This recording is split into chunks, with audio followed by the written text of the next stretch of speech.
Hello అండి, welcome to Sukhi trending vlogs. నేను మీ సిరి. ఇవాళ ఎంతో రుచికరమైన నెల్లూరు చేపల పులుసు అయితే తయారీ విధానం చూసేద్దామండి.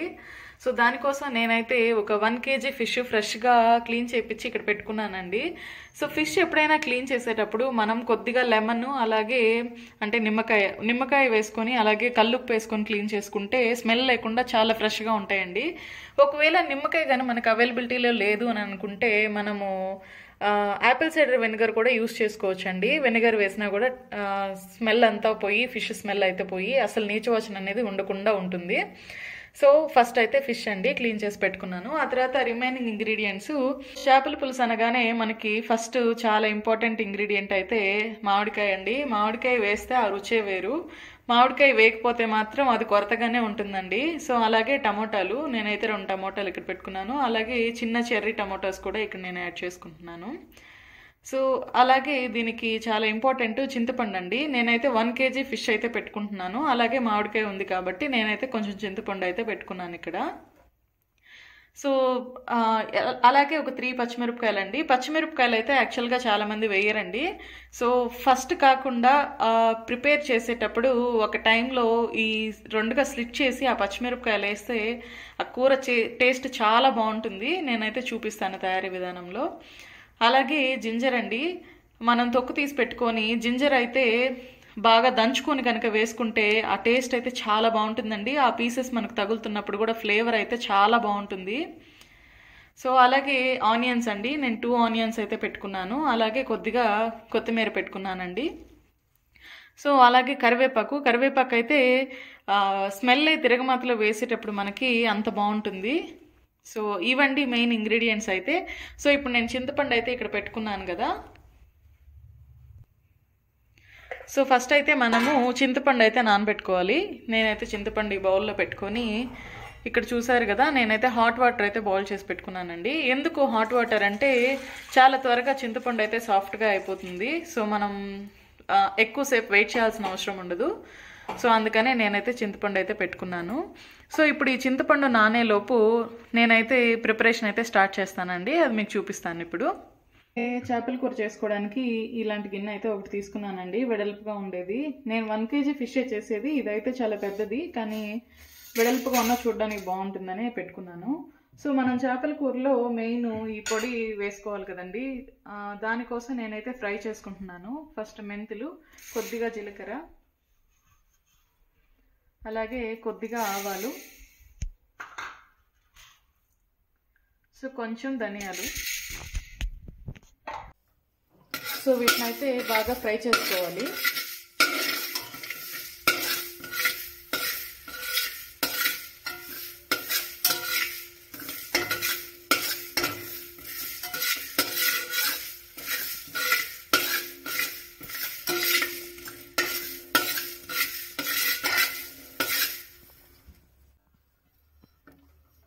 సో చాలా త్వరగా అయితే ఇలాగా ఫ్రై అయిపోతాయండి. కలర్ చేంజ్ అయిన దాకా ఫ్రై చేసుకోవాలి.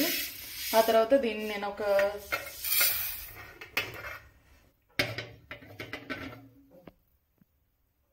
దీన్ని అయితే ఒక బౌల్లో పెట్టుకుంటున్నాను. సో ఇవి ఎప్పటికప్పుడు ఫ్రెష్గా ఫ్రై చేసి వేసుకుంటేనే ఆ స్మెల్ అయితే బాగుంటుందండి.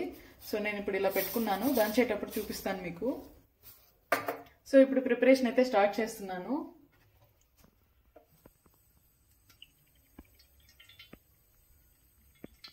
సో చేపల కూరకి ఆయిల్ అయితే కొద్దిగా పడుతుందండి. నాన్ వెజ్ కర్రీ మనం ఏది ప్రిపేర్ చేసినా కానీ ఆయిల్ అయితే కొంచెం పడుతుంది. సో ఇప్పుడు ఆయిల్ ఫ్రై అవుతుంది కదా, నేనైతే కొద్దిగా ఆవాలు, కొంచెం జీలకర్ర, సో ఈ మెంతులు అనేది ఇలాగా కొద్దిగా వేస్తేనే టేస్ట్ అయితే చాలా బాగుంటుందండి ఫిష్ కర్రీకి మాత్రం.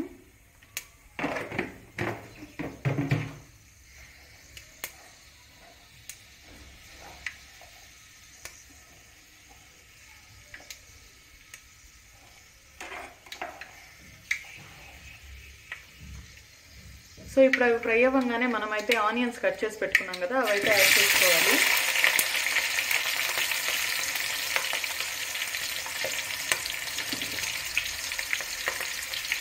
సో ఇక్కడ చూసినట్టయితే కొంచెం పెద్ద పెద్ద పీసెసే కట్ చేసుకున్నానండి.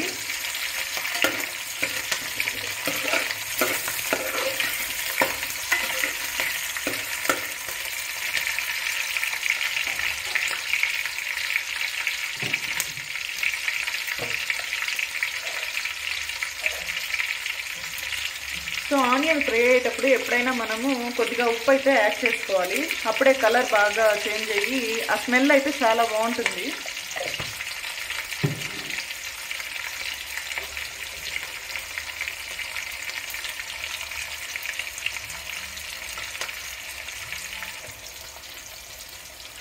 సో ఇప్పుడు ఆనియన్ అయితే లైట్గా ఫ్రై అయింది కదా, ఇప్పుడు నేను జింజర్ అయితే యాడ్ చేసుకుంటున్నానండి దీంట్లో.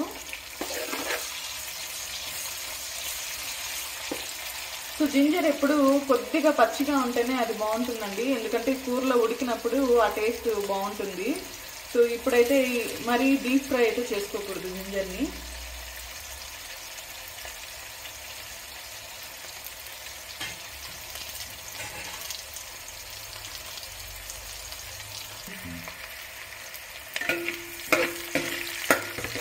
సో ఇప్పుడైతే ఆనియన్ జింజర్ కూడా ఫ్రై అయిపోతుందండి, కలర్ చేంజ్ అవుతుంది కదా గోల్డెన్ కలర్కి. సో ఇప్పుడు మనము కొద్దిగా కరివేపాకు వేసుకున్నాము. అలాగే ఇంకొంచెం కరివేపాకు తీసి పెట్టుకోండి, ఎప్పుడు వేయాలో నేను చెప్తాను.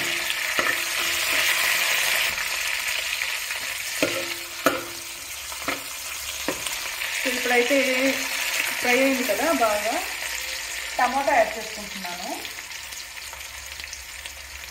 సో మీరు చూసినట్టయితే టమాటా కూడా నేను కొంచెం పెద్ద పెద్ద ముక్కలుగా కట్ చేసుకున్నాను.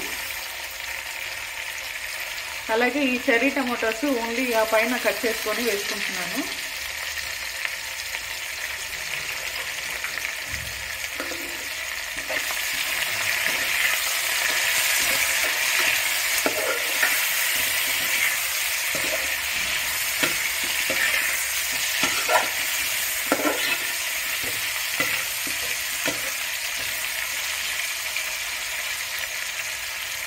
సో ఇప్పుడైతే టమాటాలు కొద్దిగా మగ్గాలండి, ఒక 2 minutes పడుతుంది.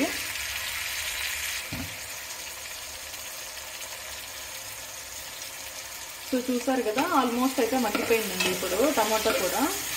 సో ఇప్పుడు ఇంకొక 2 minutes ఇది మగ్గాలి. ఈలోపు మనం చింతపండు ఏదైతే వాటర్లో వేసుకున్నామో వేడి నీళ్ళల్లో వేసాను కదండి, చూసారు కదా ఊరికే అలా అంటే సాఫ్ట్గా అయిపోతుంది. సో ఈ ప్యూరీ అయితే రెడీ చేసుకోవాలండి. సో ఇది బాగా ఇలాగా మిక్స్ చేసేసుకొని ఈ ఎక్స్ట్రా వేస్ట్ ఏదైతే వస్తుందో అదంతా తీసేసుకోవాలండి, ఫిల్టర్ చేసుకోవాలి.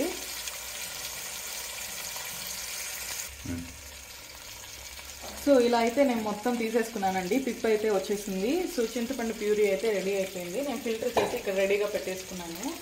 సో ఇక్కడ మీరు చూసినట్టయితే టమాటాలు కూడా బాగా మగ్గిపోయాయి. సో ఇప్పుడైతే మనము ఈ ఫిష్ పీసెస్ అయితే వేసేసుకోవాలండి.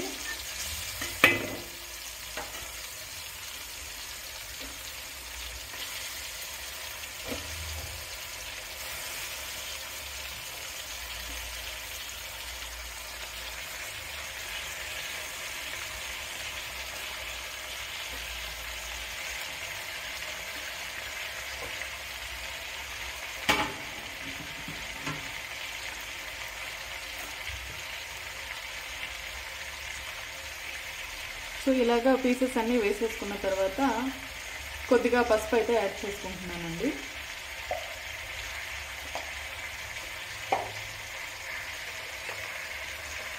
అలాగే కారం అయితే కొద్దిగా పడుతుందండి, ఒక 3-4 స్పూన్స్ దాకా పడుతుంది.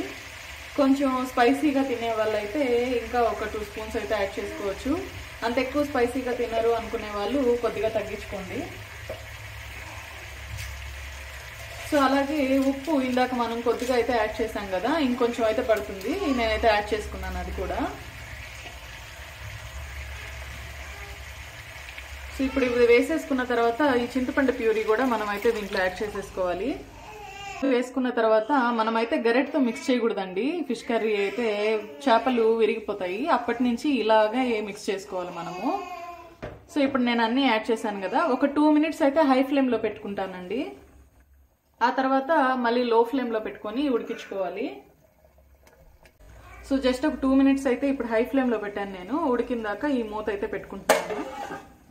అయితే 2 నిమిషాలు అయితే హై ఫ్లేమ్లో ఉడికిందండి, చూసారు కదా కలర్ అయితే చేంజ్ అవుతుంది.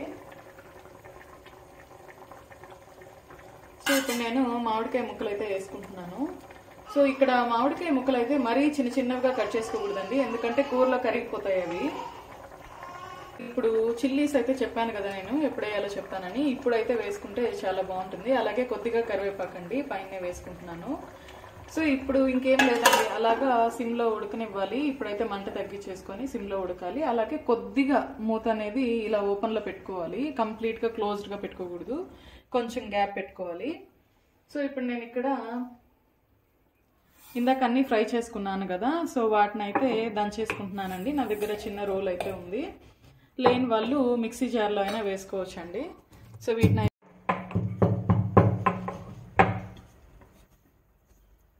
సో చూసారు కదా, ఇలా అయితే మెత్తగా పౌడర్ చేసేసుకోవాలండి.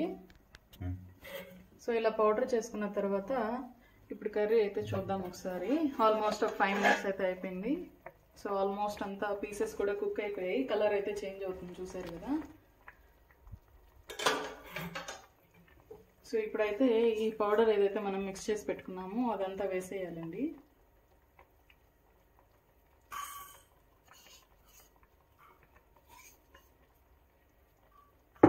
సో అది అలా వేసేసి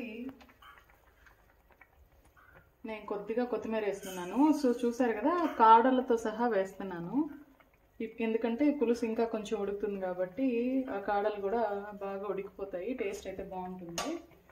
సో ఇప్పుడు ఇది మిక్స్ చేసుకోవడానికి మనమైతే గంట యూస్ చేయకూడదండి. సో ఇలా పట్టుకొని జస్ట్ అలా మిక్స్ చేసుకోవాలి.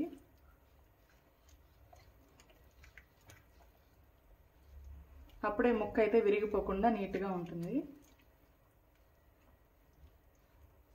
సో చూసారు కదా, మనం వేసిన పౌడర్ అంతా అయితే మిక్స్ అయిపోయింది బాగా. సో ఇప్పుడు మళ్ళీ మూత పెట్టేస్తున్నాను. సో సిమ్లో పెట్టేసుకొని ఇంకొక 5 minutes అయితే ఇప్పుడు ఉడకనివ్వాలండి. ఆ తర్వాత స్టవ్ ఆఫ్ చేసేసుకోవడమేనండి. అప్పుడు నేను చూపిస్తాను మళ్ళీ మీకు.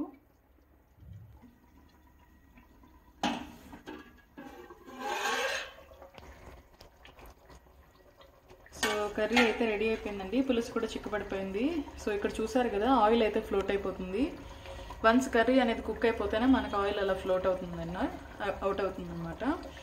సో ఇప్పుడైతే స్టవ్ ఆఫ్ చేసేస్తున్నాను. జస్ట్ పైన కొద్దిగా ఇలా కొత్తిమీర అయితే స్ప్రింకిల్ చేసుకుంటున్నాను. సో ఇప్పుడు ఒక 2 hours తర్వాత మనము ఈ కర్రీ కనుక వదిలేస్తే చాలా బాగుంటుందండి, టెక్స్చర్ అనేది బాగుంటుంది. వేడి వేడిగా ఇప్పుడే దించిన తర్వాతే తినే కంటే జస్ట్ ఒక 2 hours వదిలేస్తే అయితే చాలా బాగుంటుంది. సో అదండి, నేను ఒకసారి సర్వ్ చేసి చూపిస్తాను ఎలా ఉంటుందనేసి.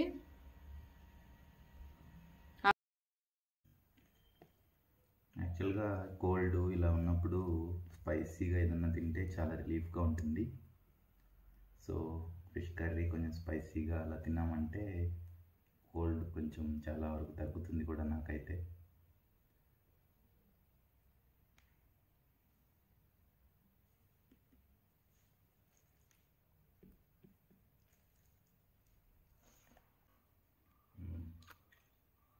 చాలా బాగుందండి, నాకు తెలుసు చాలాసార్లు చేస్తుంది.